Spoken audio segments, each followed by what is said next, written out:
Sundan natin palagi si Jesus.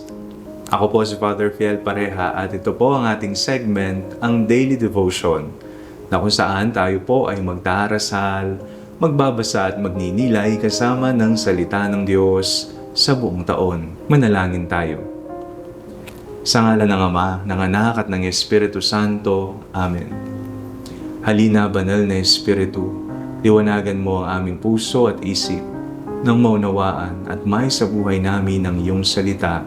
Amen. Our Bible passage for today is from the Gospel of St. Mark chapter 3, verses 7 to 12, and I read it for you.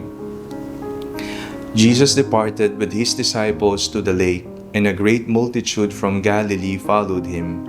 Hearing all that he was doing, they came to him in great numbers from Judea, Jerusalem, Idumea, beyond the Jordan, and the region around Tyre and Sidon. He told his disciples to have a boat ready for him because of the crowd, so that they would not crush him, for he had cured many, so that all who had diseases pressed upon him to touch him. Whenever the unclean spirits saw him, they fell down around him and shouted, "You are the Son of God." But he sternly ordered them not to make him known. Ang dami-daming sumusunod kay Jesus. Sa ating pong modernong panahon, kung kayang merong social media app ang Panginoong Hesukristo, marami kaya siyang followers. Kung may Facebook page siya, kung may Instagram, kung may TikTok, kung may YouTube ang ating Panginoong Hesus, marami kaya siyang followers. O marami kaya ang mga bashers ng ating Panginoong Hesus. Kung nung panahon niya, wala pang social media, nandyan ang mga pariseyo, ang mga eskriba at saduseyo, ang kanyang mga bashers, na palaging pumupuna at naghahanap ng mali sa kanyang tamang ginagawa. Ngayong kayang modernong panahon, kung siya'y nabubuhay, ilan kaya ang kanyang followers at ilan ang kanyang bashers? Tayo pong lahat ay inaanyayahan ngayong araw na palaging sundan si Jesus. Ang pagsunod kay Jesus ay hindi lamang tuwing may milagro tayong nararanasan. Hindi lamang kapag may himala tayong nakikita, mga aparisyon, mga pagpapagaling, mga pagpapalayas ng demonyo. Nakita natin sa ating pagbasa ngayong araw na ito, napakarami ang sumusunod kay Jesus. Bakit?